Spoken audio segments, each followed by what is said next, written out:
Have you ever tried to cook a massive, complicated meal in a pressure cooker? Oh, yeah.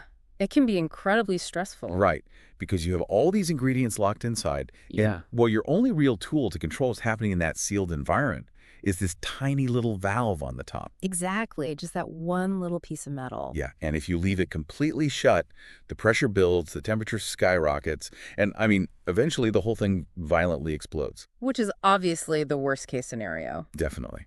But then on the flip side, if you just open the valve completely and let all the steam vent out, the heat escapes, the water boils away, and your meal ends up a burnt, stalled out mess at the bottom of the pot. So you're constantly making these little micro adjustments. Exactly. Managing that pressure is a delicate, continuous act. Yeah. You're constantly listening to the hiss of the steam, trying to maintain that perfect, steady simmer. It is a precarious balance. And if we take that pressure cooker and expand it to the size of a subcontinent with over 1 billion citizens, Yeah. millions of businesses, and an incredibly complex financial system, well, you start to get a sense of what it feels like to sit in the control room of a central bank.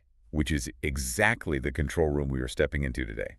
Welcome to the deep dive. It's great to be here. Now, if you are listening to this, you are our respected peer, your senior analyst gearing up for what is, honestly, undeniably the most complex, high-stakes briefing of your career, The big exam. the big exam. Your objective is to completely master the Reserve Bank of India's monetary policy mechanisms. You have to walk into that room understanding not just the headlines you read in the news, but the actual underlying machinery. So we're treating this session as an exclusive, closed-door preparation just for you. Right. And we have spent days cross-referencing the texts for this. Our mission today is to completely deconstruct the monetary policy operations detailed in the RBI Annual Report 2025-26. It's a dense read. It is. But reading the annual report in isolation is kind of like trying to understand a chess game by only looking at the last 3 moves on the board. It doesn't give you the underlying strategy at all. Exactly. It lacks context. So to ensure you have absolute conceptual clarity, we are going to constantly map those real-world 2025-26 actions back to the foundational blueprint. And that blueprint is the RBI Functions and Working Manual. The ultimate reference guide. Right. We are going to unpack the mandate that gives the RBI its power, track the fascinating psychology behind their recent rate cuts, and then we're going to get our hands incredibly dirty with the actual plumbing of the banking system. The plumbing is where it gets really interesting. How liquidity is injected, absorbed, and moved around. Because if you understand the plumbing, the logic behind every single policy decision becomes undeniable. And I think what's fascinating here is how the theoretical foundations from the Functions and Working Manual perfectly map onto the real-world crisis management and normalization we saw in the 2025-26 financial year. We aren't just, memorizing policy rates today. We are dissecting the anatomy of macroeconomic survival. It really is survival. So let's start with the authority to act. Because before you can evaluate what the RBI did with interest rates this past year, you have to understand the fundamental legal framework that dictates their behavior. You cannot understand the machine without reading those original blueprints. Exactly. So where do we find those blueprints? Well, we have to look all the way back to the Reserve Bank of India Act of 1934. And it's actually fascinating to realize that the RBI began as a private shareholders bank. Wait, really? A private bank? Yeah, before it was nationalized in 1949, following independence. But the core DNA, like the absolute bedrock of the institution, is written right into the preamble of that 1934 act. Okay, I actually have the preamble pulled up right here. Let me read it. It states that the objective of the Reserve Bank is, quote, to regulate the issue of banknotes and the keeping of reserves with a view to securing monetary stability in India and generally to operate the currency and credit system of the country to its advantage. Okay, let's isolate that one specific phrase, securing monetary stability. It sounds incredibly academic. It does, but in practice, it is the most visceral human responsibility a government can have. Monetary stability simply means preserving the purchasing power of the currency. So making sure a rupee today is worth a rupee tomorrow. Exactly. It means ensuring that the money a citizen earns today will roughly buy them the same amount of goods tomorrow. It prevents what people call the silent theft of inflation. Right, because if inflation runs completely out of control, savings just evaporate. Wages become totally meaningless, and, well, the fundamental trust in the entire economic system just collapses. And for decades, the RBI's approach to maintaining that stability was, quite frankly, a bit opaque, wasn't it? Oh, very opaque. Prior to 2016, they utilized a framework known as the multiple indicator approach. The multiple indicator approach. I always think of that like a pilot flying a plane by staring at 50 different dials simultaneously, Yeah. but never actually telling the passengers which dial is guiding the plane. That's a great analogy. They were monitoring money supply, credit growth trajectories, foreign exchange rates, interest rates, capital flows, just taking it all in. But the problem with monitoring absolutely everything is that you are ultimately accountable for nothing specific. Right. If inflation spiked, the central bank could just point to strong credit growth as success. Yeah. And if growth stalled, they could point to stable exchange rates. Look over here, things are fine. Exactly. From a market perspective, it lacked a clear, predictable anchor. And financial markets, they just hate uncertainty. Without a stated numerical target, markets were constantly second-guessing what the RBI's next move would be. Which brings us to the massive paradigm shift that completely redefined Indian monetary policy. The Urjit Patel Committee. Right. In 2014, an expert committee headed by Dr. Urjit R. Patel recommended a total overhaul of the system. And this ultimately led to the formal adoption of the Flexible Inflation Targeting Framework. What we call the FIT framework. The FIT framework, yeah, in May 2016. The government actually amended the 1934 RBI Act to codify this modern reality. And the amendment to the preamble is the crucial piece here.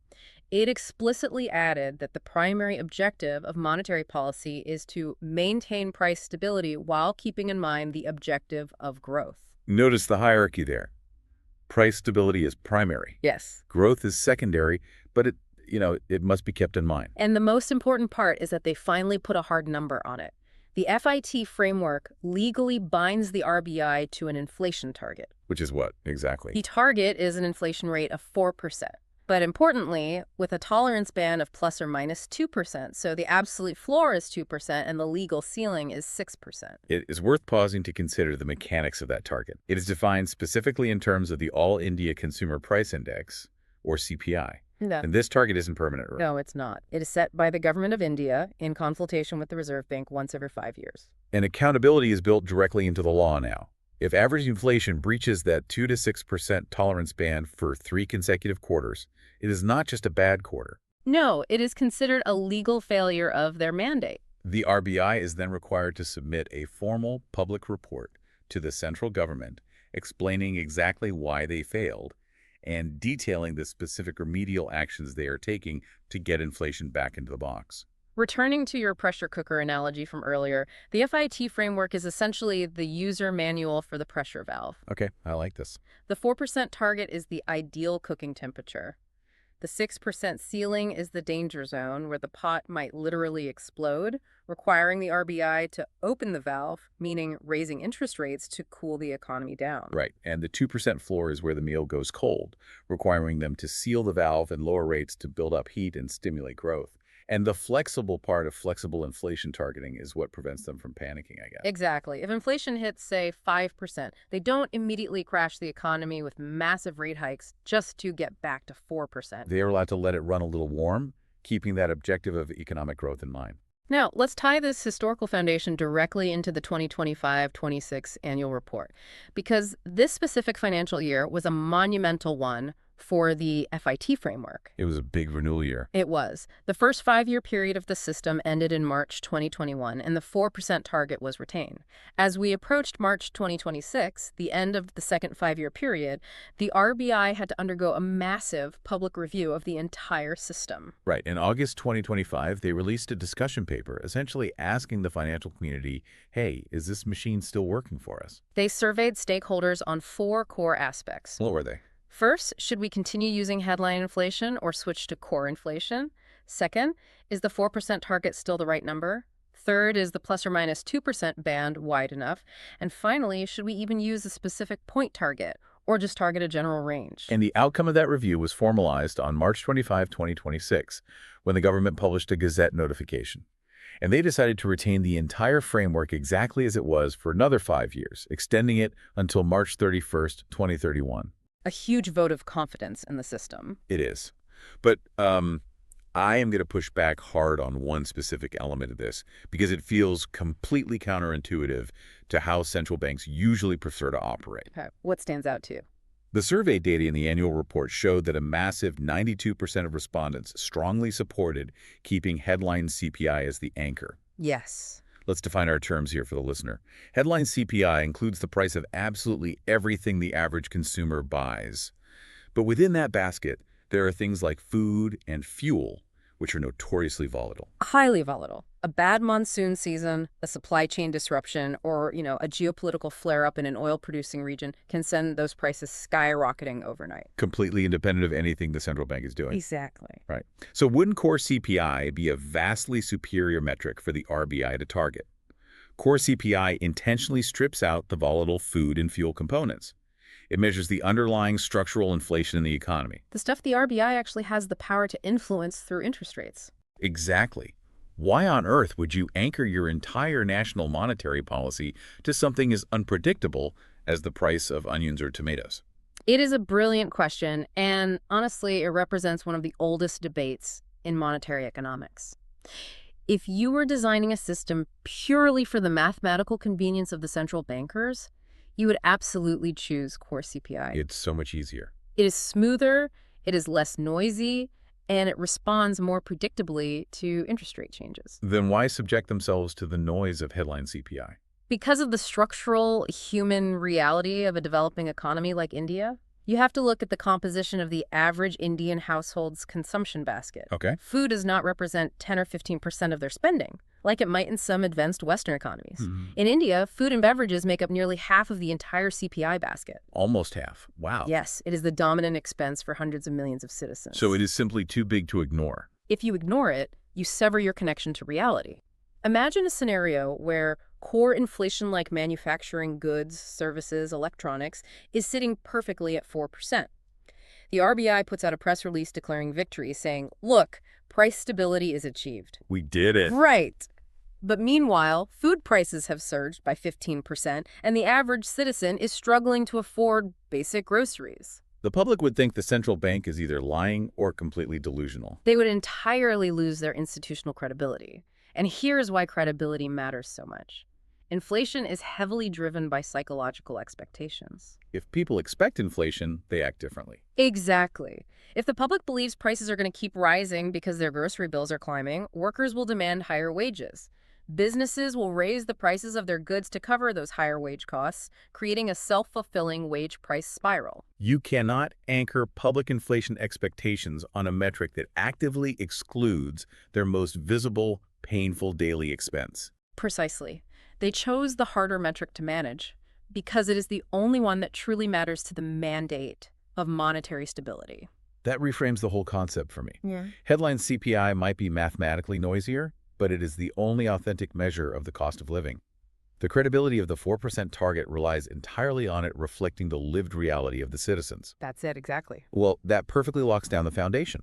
We understand the machine, the mandate, and the 4% target. Now we need to look at how the RBI actually operated the levers in the real world. Let's move into the 2025-26 easing cycle. Yes. Knowing that 4% is the goal, how do they steer the economy toward it? And what was the macroeconomic weather looking like as we entered the year?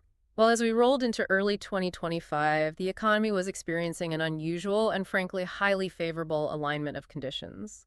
Headline inflation had actually dropped to historical lows. And ironically, given our previous conversation, this dramatic cooling of inflation was primarily driven by a sharp, sustained collapse in food prices. The pressure cooker was running very cold. Because inflation was thoroughly subdued and well below the 4% target, it created a wide-open window of opportunity. The RBI suddenly had the policy space to shift its focus from its primary mandate, price stability, to its secondary mandate. Keeping the objective of growth in mind. Exactly. The Monetary Policy Committee, or MPC, recognized that the economy could absorb a jolt of stimulus without risking an inflationary breakout. So they initiated a decisive cycle of rate cuts. And for an analyst reviewing this year, understanding the chronology and the rationale behind these specific meetings is absolute non-negotiable exam material. Let's break down the timeline. The cycle kicked off in April 2025.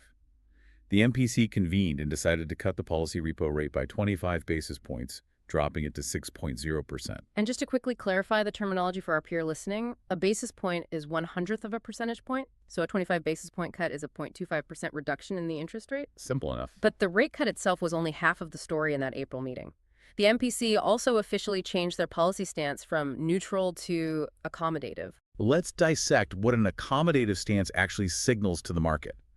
Because central bank communication is just as powerful as the math, right? Oh, absolutely. Sometimes more so. When the RBI says their stance is accommodative, they're essentially pulling out a megaphone and telling every bank, investor, and corporation in the country, we are actively looking to support economic growth, and the door is wide open for further rate cuts in the future. It is a flashing green light for borrowing and expansion. And the reasoning they provided in their April statement was really solid. They saw a steady improvement in the domestic economy, particularly a strengthening of rural demand. And those falling food prices gave them the comfort to ease up on the brakes. Right, which sets the stage for what I think is the most fascinating meeting of the year. June 2025. June 2025. The MPC delivers a massive 50 basis point cut, bringing the repo rate crashing down to 5.50%. A 50 basis point cut is a huge aggressive move. It is a heavy dose of stimulus designed to rapidly lower the cost of borrowing across the entire economy. But, and here is where the logic seems to short circuit. In the exact same press conference where they announced this massive, highly accommodative 50 basis point cut, they officially changed their stated policy stance back to neutral. Yes, they did. I need you to explain this, because on paper, that is a glaring contradiction. You are slamming the accelerator all the way to the floorboard while simultaneously reaching over and shifting the transmission into neutral. What is the strategy there? It looks like a contradiction if you only view monetary policy as a mechanical exercise. But if you view it as a psychological exercise in managing financial markets, it is a masterstroke of forward guidance. Walk me through the psychology. Well, financial markets are inherently forward-looking, and let's be honest, they are notoriously greedy. Right. If the RBI had delivered a massive 50 basis point cut and kept the stance accommodative, the bond markets would have immediately priced in another 50 basis point cut for the next meeting and the next. They would have assumed the RBI was locked into an aggressive, relentless downward trajectory. They would have taken that green light and accelerated to a dangerous speed, assuming the RBI would just keep paving the road ahead of them. Ah, I see. Exactly. The RBI wanted to provide immediate, substantial relief to the real economy. Businesses needing loans, consumers buying homes. That was the purpose of the 50 basis points. The actual action. Yes. But they needed to establish a boundary for the financial markets. By shifting the stance to neutral at the exact moment of maximum stimulus, they sent a stern message. We have front-loaded the relief. We have given you a massive cut today, but we are done making promises. Do not price in endless future cuts. Exactly. From this moment on, we are shifting to a strict, data-dependent wait-and-see mode. That is incredible. The rate cut was the physical action to stimulate the economy, but the neutral stance was the psychological boundary to prevent the financial markets from overheating with irrational exuberance. They gave him the candy, but immediately locked the cabinet. That is a highly sophisticated maneuver, and the data shows it worked perfectly, right? It did. The market stabilized, and the RBI utilized that neutral stance exactly as intended over the next few months. In the subsequent MPC meetings in August and October 2025, they kept rates completely on hold at 5.50%. What changed in the data during the late summer and fall that justified keeping the rates frozen? The macroeconomic weather started to look a bit stormy globally. Growth in advanced economies was showing signs of significant weakness. Oh, right. Furthermore, the global disinflation momentum, that trend of falling prices worldwide, was starting to stall out. We even saw an uptick in inflation in some major economies. Add to that a few simmering geopolitical tensions that could threaten oil supply chains. Exactly. And the MPC decided that prudence was the best policy. They used their neutral stance to sit on their hands, observe the global chaos, and let the 75 basis points they had already cut work their way through the domestic system. Right. They waited until December 2025. By that point, the data was clear. Domestic inflation remained comfortably submerged well within the 2 to 6% tolerance band. So, feeling confident in this stability, they delivered the final cut of the calendar year, another 25 basis points, bringing the policy repo rate down to a cool 5.25%. For anyone mapping out this timeline for the exam, the cumulative math is the headline here. During the 2025-26 financial year, the RBI orchestrated a cumulative 100 basis point reduction in the policy repo rate. And if you zoom out slightly to include the very beginning of the easing cycle in February 2025, the total reduction was 125 basis points. It was a year of aggressive but carefully managed easing. But here is the critical pivot in our analysis. Okay, lay it on me. We have talked about the MPC sitting in a boardroom in Mumbai, looking at data and announcing the repo rate is now 5.25%. But that announcement is essentially just ink on a press release. Exactly. The Reserve Bank declaring a rate doesn't magically force the neighborhood bank branch to lower the interest rate on a small business loan.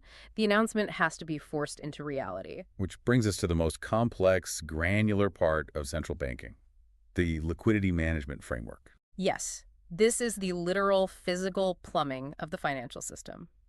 Without the plumbing, the MPC's rate cuts are just theoretical wishes. Let's roll up our sleeves and look at the pipes. To understand liquidity management, we have to grasp a few foundational definitions from the Functions and Working Manual. Let's do it. When the RBI talks about liquidity, what do they actually mean? They are specifically referring to the daily cash balances that commercial banks hold with the Reserve Bank. It is a closed-loop system. At the end of every single business day, commercial banks have to settle all their transactions with each other. If the commercial banking system as an aggregate whole is short on cash and has to borrow money from the Reserve Bank just to balance the books, we say that system liquidity is in deficit. The pipes are running dry. Conversely, if the banking system has excess cash left over at the end of the day and they park those funds at the Reserve Bank, system liquidity is in surplus. The pipes are overflowing. Exactly. Now, here is a conceptual trap that catches a lot of people off guard, especially on an exam. If you are asked to identify the operating target of the RBI's monetary policy, the knee-jerk reaction is to say the repo rate. Right, because that's the headline number everyone talks about. It is the most common misconception. The repo rate is the policy rate. It is the desired destination. But the actual operating target, the real-world number the RBI is trying to manipulate every single day, is the WACR. The weighted average call rate. Yes. We need to unpack the WACR thoroughly. The call money market is basically the beating heart of the financial system. It is the interbank market where commercial banks lend money to each other on an unsecured overnight basis. So Bank A has a surplus of cash today. Bank B has a shortfall. Bank B calls Bank A and says, hey, lend me 500 crores until tomorrow morning. The interest rate Bank A charges Bank B is the call rate. And because thousands of these transactions happen every day, the RBI calculates the weighted average call rate. The WACR represents the true, unvarnished cost of money in the banking system at any given moment. And the RBI's entire exhaustive daily mission is to conduct operations that force the WACR to align as closely as physically possible with the repo rate set by the MPC. I find it really helpful to visualize this using a thermostat analogy. Think of the repo rate as the digital setting on your home's thermostat. The MPC has agreed the house should be 72 degrees. That is the policy. Okay, I'm following. The WACR is the actual physical temperature of the air in the living room at any given microsecond. And, it fluctuates. Maybe someone opens the front door and lets in a blast of cold air, dropping the WACR to 70 degrees. In our financial model, that blast of cold air represents a sudden influx of surplus liquidity into the banking system. Like what? Perhaps the government just cleared a massive backlog of contractor payments, dumping billions of rupees into commercial bank accounts all at once. Oh, right. Because banks suddenly have so much excess cash, they don't need to borrow from each other, which causes the overnight interest rate, the WACR, to plummet. Right. So the room is too cold. The WACR is dropping below the 72-degree repo rate. To fix this, your HVAC system has to kick in.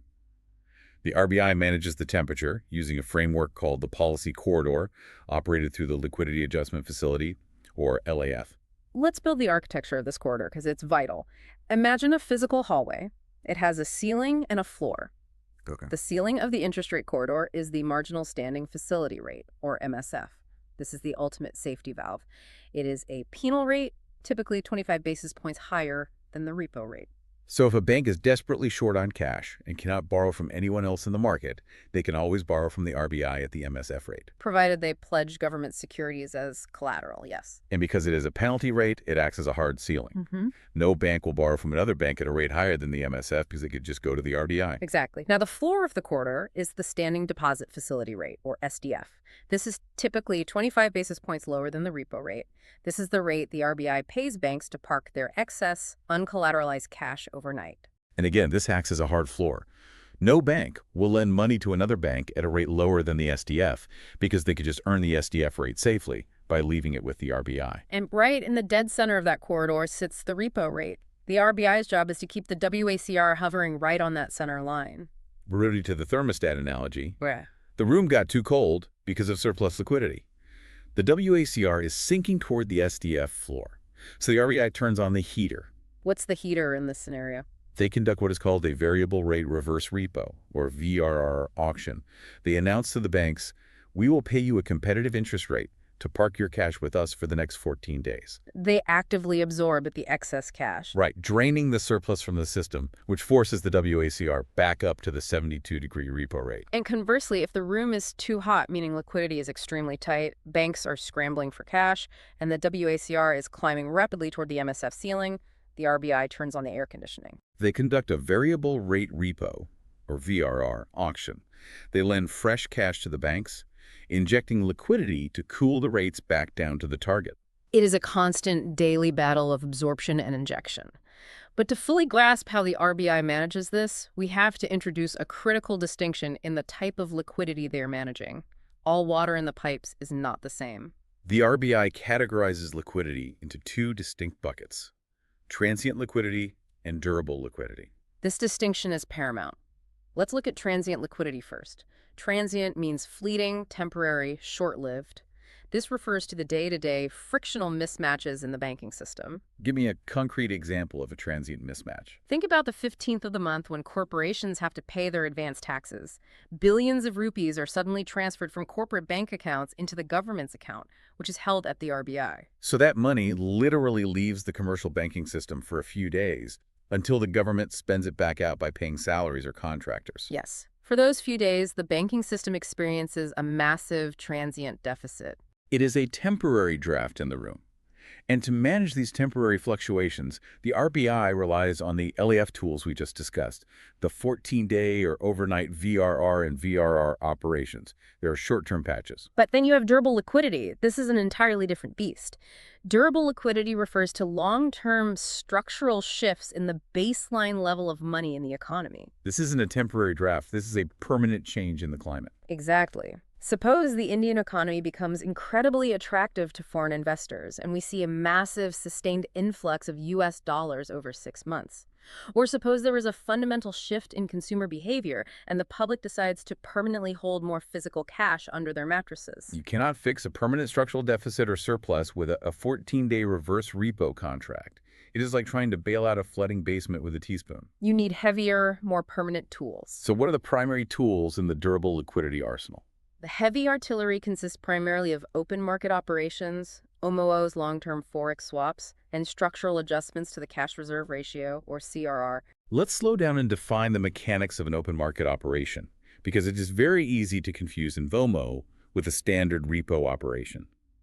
Both involve government bonds, but the mechanism is fundamentally different, right? Very different. In a repo operation, the RBI lends money to a bank and takes a government security as collateral, but there's a legally binding agreement to reverse the transaction to give the money back in a few days. It is a temporary loan. But in an open market operation, there is no reversal. If the RBI conducts an HOMO purchase, they are buying a 10-year government bond outright from a commercial bank. Right. They take that bond onto their own balance sheet permanently, and they permanently inject fresh, durable cash into the banking system. It permanently raises the baseline water level in the pipes. And adjusting the cash reserve ratio is even more dramatic. The CRR is the strict legal requirement dictating the percentage of total customer deposits that commercial banks must keep locked in a vault, unlent, at the RBI. If the CRR is 4.5%, a bank must park 4.5 rupees for every 100 it takes in. But if the RBI cuts the CRR to 4.0%, They instantaneously unlock billions of rupees across the entire banking system that can now be freely lent out. It is an immediate, massive injection of durable liquidity. okay, we have the architecture, we understand the repo rate goal versus the WACR reality, the MSF ceiling and SDF floor, the daily transient tools, and the heavy durable tools.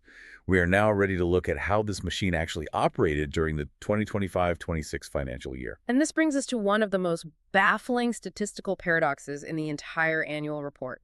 The data from this specific year is a masterclass in why you must understand the difference between transient and durable liquidity. So true. Let me read you this statistic because the first time I saw it, I honestly assumed it was a typographical error. I know exactly which one you mean. During the 2025-26 financial year, the average daily net absorption of liquidity under the LAF was 1.86 lakh crore. Let's translate that. That means, on an average day, The RBI was deploying its VRR operations to suck 1.86 trillion rupees out of the commercial banking system because the banks had too much daily cash. Looking at that single data point, you would naturally conclude that the banking system was drowning in a massive, persistent surplus of liquidity. Right. But here's the second half of the paradox. Over the course of that exact same year, the RBI conducted injections of durable liquidity totaling a staggering 13.78 lakh crore. They were aggressively pumping an ocean of long-term money into the system while simultaneously using a vacuum to suck money out of the system every single day. How is that functionally possible? Why would the central bank be bailing water out of the boat with one hand while holding a running hose into the boat with the other? To solve the paradox, we have to look at the massive structural leakages that were quietly draining the Indian economy throughout 2025-26. The baseline water level of durable liquidity was collapsing due to two primary forces. Okay, what was the first leakage? The first was a dramatic surge in currency in circulation, often abbreviated as CEC. The annual report meets a massive withdrawal of over 4.4 lakh crore in physical cash by the public. We really need to visualize the mechanics of this. When you or I log into our banking app and look at our balance, that money exists as a digital entry. It is part of the commercial banking system's liquidity pool. Yes.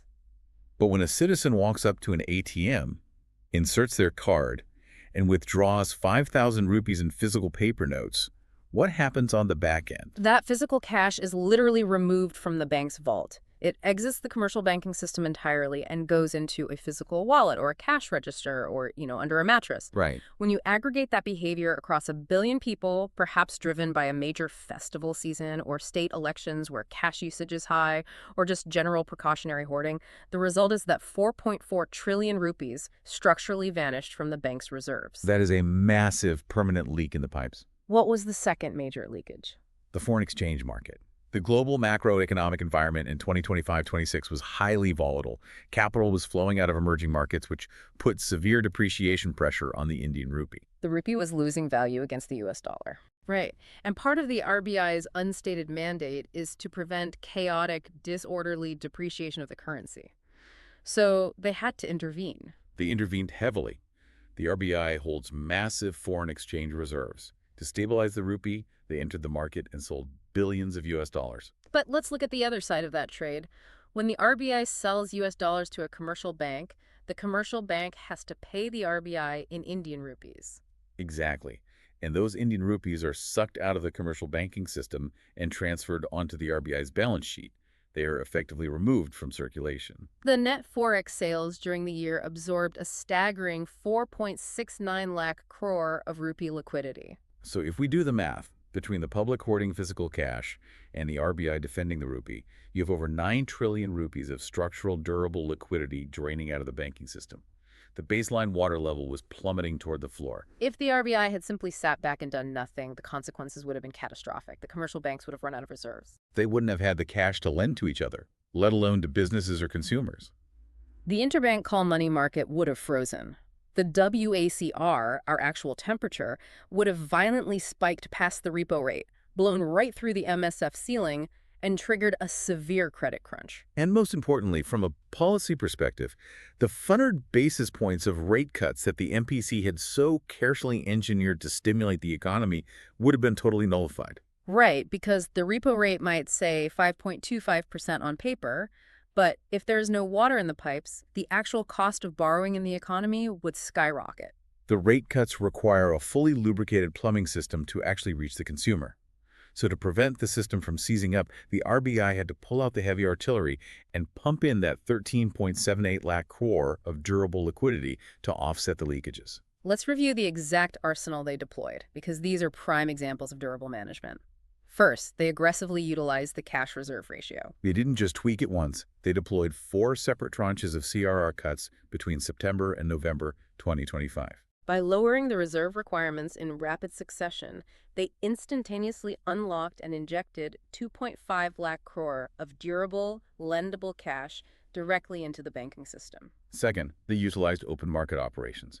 Over the course of the year, they conducted outright purchases of government securities, injecting a net 8.77 lakh crore. And there's a fascinating detail near the end of the year, too. Oh, in March. Yeah, in March 2026, as the financial year was closing, a time when liquidity always gets incredibly tight due to year-end tax settlements and balance sheet dressing, the RBI stepped in with two massive targeted OMO injections of 50,000 crore each to ensure the year ended without a crash. And third, they dynamically used long-term bisulfuric swaps to inject rupee liquidity when needed, fine-tuning the long-term balance. Okay, so they pumped in a massive amount of durable water to replace what was leaking out. But that brings us back to the original paradox.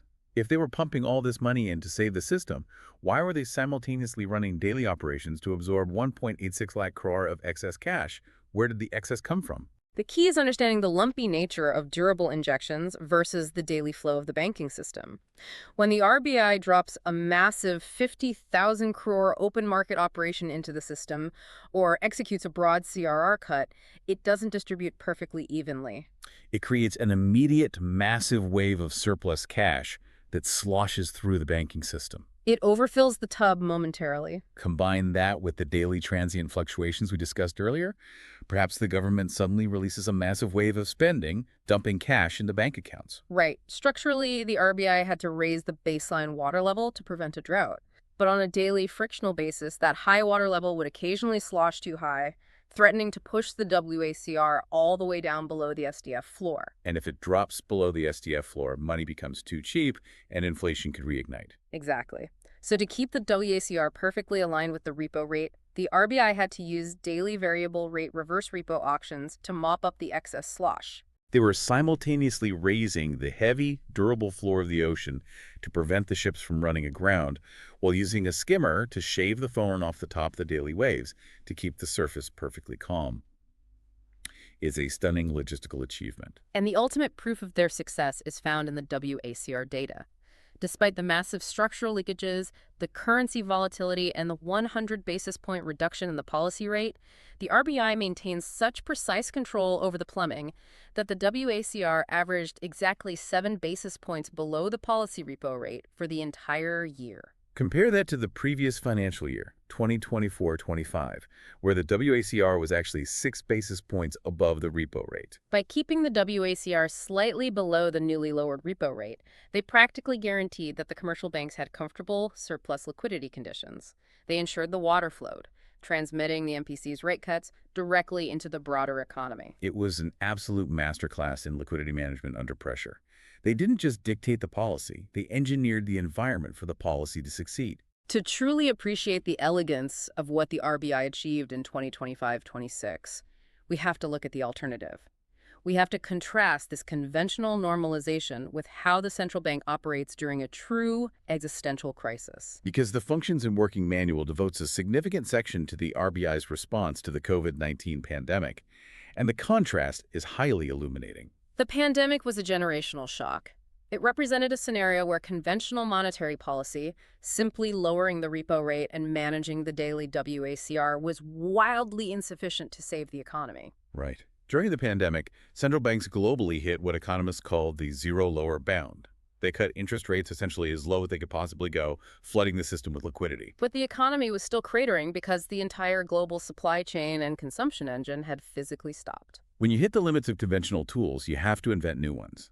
This necessitated the deployment of unconventional monetary policy tools, or UMPT. These are the emergency protocols. Let's review the COVID-19 emergency toolbox, because understanding these tools highlights why 2025-26 was so different.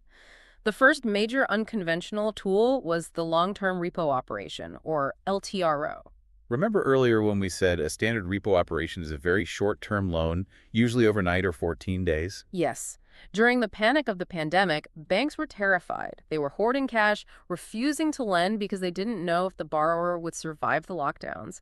A 14-day liquidity injection wasn't enough to give a bank the confidence to issue a 5-year business loan. So the RBI introduced LTROs. They offered to provide massive liquidity to commercial banks at the prevailing repo rate for extended periods, 1 to 3 years. They guaranteed the banks a long-term, stable source of cheap funding, removing the maturity mismatch terror. But even that wasn't enough, which led to a truly fascinating innovation. The Targeted Long-Term Repo Operation, or TLTRO. I love the mechanics of the TLTRO. Imagine you are a commercial bank manager in the middle of the 2020 lockdowns. The RBI gives you 1 billion rupees through an LTRO. Are you going to lend that money to a struggling hotel chain or an airline that has literally zero revenue? Absolutely not. It is too risky. You are going to lend it to an ultra-safe, AAA-rated blue-chip corporation or just buy government bonds. Exactly. And because of that risk aversion, the sectors of the economy that were bleeding the most were entirely cut off from credit. The central bank's liquidity was getting trapped at the top of the financial system. So the RBI invented a tracking device. Under the TLTRO program, the RBI provided long-term, cheap funds to commercial banks, but with a strict non-negotiable mandate. You can only have this cheap money if you immediately deploy it into the investment-grade corporate bonds, commercial paper, and non-convertible debentures of specific designated stressed sectors. It wasn't generic, broad-based liquidity. It was liquidity with strings attached. They essentially dragooned the commercial banks into acting as the delivery mechanism for targeted, sector-specific life support. They also deployed the Government Securities Acquisition Program, or GSAP. This was another radical departure. Normally, MOMOs are conducted quietly and dynamically to manage liquidity. But with GSAP, the RBI made an explicit, upfront public commitment to purchase a massive, specific quantum of government bonds over a set period. They were trying to physically wrestle the yield curve down to calm the panic in the bond markets. But perhaps the most powerful, unconventional tool they deployed during the pandemic, and the one that provides the starkest contrast to 2025-26, was their aggressive use of forward guidance. Let's unpack this. Forward guidance is the act of using central bank communication as an explicit policy tool in itself. During the pandemic, the RBI didn't just announce that rates were low. They utilized explicit time-contingent and state-contingent forward guidance. They made promises. They publicly declared, "We will maintain an accommodative stance for as long as necessary to revive growth and mitigate the impact of COVID-19 on the economy, while ensuring that inflation remains within the target going forward." They essentially promised the market that rates would stay at rock-bottom levels for an extended, almost indefinite period. Okay, here is the pivot, and this is the core analytical takeaway for you preparing for this briefing. Look at how radically different the RBI's behavior was in 2025-26. During the pandemic, they made ironclad promises. They willingly tied their own hands to provide the market with absolute certainty in a time of chaos. They traded flexibility for stability. Exactly. But in 2025-26, as we discussed regarding that June meeting, they actively and deliberately dropped the promises. They delivered a 50 basis point cut and immediately shifted their stance to neutral. They refused to promise future cuts. It seems like a fundamental philosophical shift from a strategy of "trust us, we will keep rates low forever," to a hyper-pragmatic, almost ruthless strategy of "we will promise you nothing and we will react to the mathematical data on a meeting-by-meeting basis." That philosophical shift is the exact definition of policy normalization. What you are observing in the 2025-26 annual report is a central bank dismantling the emergency scaffolding and returning to a conventional operating framework. They didn't use a single TLTRO in 2025-26. And they didn't need to. During a systemic crisis, the economy is in the ICU, you need targeted ventilators and direct life support. But in 2025-26, the economy was recovering. The RBI didn't need to surgically direct credit to specific sectors. Instead, they used standard, broad-based tools, CRR-CUS and standard OMOs, to raise the overall baseline of durable liquidity.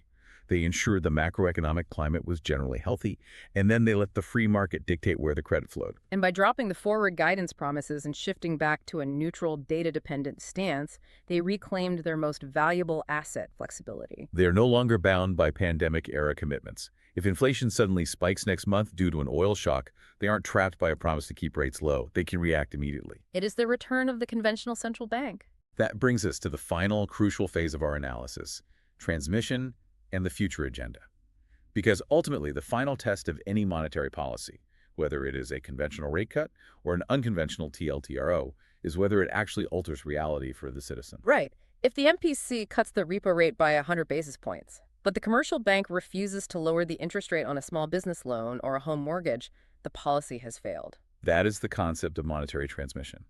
It is the measure of how effectively and how quickly a change in the central bank's policy rate passes through the financial pipes and alters the retail lending and deposit rates offered to the public. So after the 100 basis point reduction in 2025-26, what does the annual report data tell us about the efficiency of the transmission?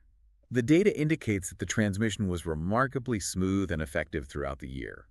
The gap between the policy repo rate and the actual weighted average lending rates charged by commercial banks narrowed significantly. The cost of borrowing for the end consumer definitively dropped. The plumbing held. The water reached the end of the pipes. But there's a fascinating administrative detail in the annual report regarding how the RBI tracks this transmission, and it points to the evolving complexity of the Indian economy. To ensure they know exactly where this newly cheapened credit is flowing, the RBI expanded its data collection parameters. Previously, they monitored the sectoral deployment of credit primarily through commercial banks and broad non-banking financial companies, or MBFCs. But in 2025-26, they officially broadened their tracking mechanisms to explicitly include housing finance companies, or HFCs, bringing them fully into the primary data collection net. Why single out the housing finance sector? Because real estate and housing finance are massive foundational drivers of economic activity.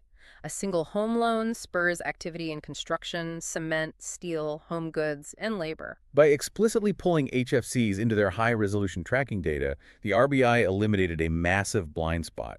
They now have a much more granular, accurate map of exactly how and where credit is moving through the non-bank financial architecture. It goes back to the dashboard analogy. You can't steer the economy if half your dials are disconnected. This data upgrade ensures the dashboard is fully operational. Finally, let's look ahead. The annual report doesn't just recap the past. It outlines the strategic goals for the upcoming year. What is the RBI's Department of Economic and Policy Research, the DEPR, focusing their massive intellectual resources on for 2026-27? They have laid out an ambitious, highly technical research agenda. They are allocating resources to refine their artificial intelligence models for forecasting GDP and inflation trajectories. They're also working on more accurately estimating potential GDP, the maximum output the economy can sustain without triggering inflation. But the most critical item on their agenda, and the one that ties every single concept we have discussed today together, is their explicit goal to calculate and estimate the natural real rate of interest. The natural real rate of interest. This concept is often spoken about in macroeconomic circles with a kind of hushed reverence. It sounds like the holy grail of economics. Let's unpack what it actually means. It is the most important, yet frustratingly elusive concept in central banking. The natural real rate of interest, often denoted by economists as R star, is a purely theoretical equilibrium. It is the Goldilocks interest rate for an economy. The temperature that is perfectly right. Exactly. It is the specific interest rate at which an economy is operating at its absolute maximum potential, with full employment, but where inflation remains perfectly stable at the target rate. It is the rate that is neither stepping on the gas nor pumping the brakes. Mm-hmm. It is perfectly harmoniously neutral. So, if the actual real-world interest rate that the RBI sets is below this natural rate, it means monetary policy is currently accommodative. It is actively stimulating the economy and pushing inflation up. And if the actual rate is above the natural rate, it means the policy is restrictive. It is actively cooling the economy down and suppressing inflation. That sounds simple enough. The central bank just needs to find the natural rate and steer toward it. What is the problem? Well, the problem is that the natural real rate of interest is entirely invisible. You cannot look it up on a Bloomberg terminal. It is not published in a government spreadsheet. It is a theoretical abstraction that is constantly, silently moving beneath the surface of the economy. What causes it to move? It is driven by massive, foundational, slow-moving macroeconomic forces. It is altered by a country's changing demographics. An aging population saves money differently than a young population, which changes the supply of capital. It is driven by the underlying rate of technological productivity growth. It is influenced by global savings gluts and the long-term trajectory of government debt. So the central bankers are trying to steer a massive, heavy ship toward a destination harbor that is not only completely invisible, but is also physically moving around the map while they are trying to find it. That is the perfect analogy, and this is why accurately calculating this invisible rate is the ultimate challenge for the DEPR next year. It dictates everything. If the RBI's economic models miscalculate the natural rate, if they think the natural rate is 2%, but it's actually 4%, they might believe their current policy stance is perfectly neutral, when in reality it is highly accommodative, accidentally fueling a massive inflation crisis. Or conversely, they might think they are neutral, but they are actually severely restrictive, unintentionally suffocating economic growth and causing unnecessary unemployment. The natural rate dictates how the central bank interprets its own actions. It is the invisible anchor that informs every single decision the Monetary Policy Committee makes. We have covered an immense, staggering amount of technical ground today. We have traced the complete arc of the 2025-26 monetary policy cycle. It is a complex narrative, but the logic underlying it is remarkably consistent. Let's synthesize the core dynamics that you must take into that briefing room. First, the foundation of the entire system. The rigid retention of the 4% headline CPI target within the flexible inflation targeting framework until 2031. This target acknowledges the structural reality of the Indian economy. You simply cannot ignore food prices when anchoring the inflation expectations of a billion people. Second, the strategic psychology of the 2025-26 easing cycle. The MPC delivered a cumulative 100 basis point reduction over the financial year, but they masterfully managed market exuberance through that brilliant counterintuitive shift to a neutral stance in June. They provided the stimulus but set the boundaries. Third, the daily grind of the plumbing. The understanding that the repo rate is merely the goal, while the true operating target is the weighted average call rate, relentlessly managed within the rigid corridor of the MSF ceiling and the SDF floor. Fourth, the operational paradox of the year. The RBI executed a massive structural injection of 13.78 lakh crore in durable liquidity utilizing strategic CR cuts, forex swaps, and heavy OMOs to offset the severe leakages caused by surging physical currency demand and forex interventions. All while simultaneously deploying daily reverse repos to aggressively skim 1.86 lakh crore of transient daily surpluses off the top to keep the WACR perfectly aligned. And finally, the successful, pragmatic shift away from the unconventional, targeted promises of the COVID era, returning to a framework of broad-based, data-dependent normalization that resulted in smooth, effective credit transmission across the economy. You now possess the blueprints, the operational data, and a deep understanding of the mechanical levers within the Reserve Bank. But before we conclude this session, we want to leave you with a final, provocative thought. A concept that pushes beyond the historical data and challenges the future of monetary policy itself. We just discussed the DEPR's formidable quest to calculate that invisible, natural, real rate of interest for the Indian economy. But consider the broader context in which they are attempting this calculation. The global economy is currently undergoing foundational tectonic shifts that are unprecedented in modern monetary history. We are looking at two massive converging forces.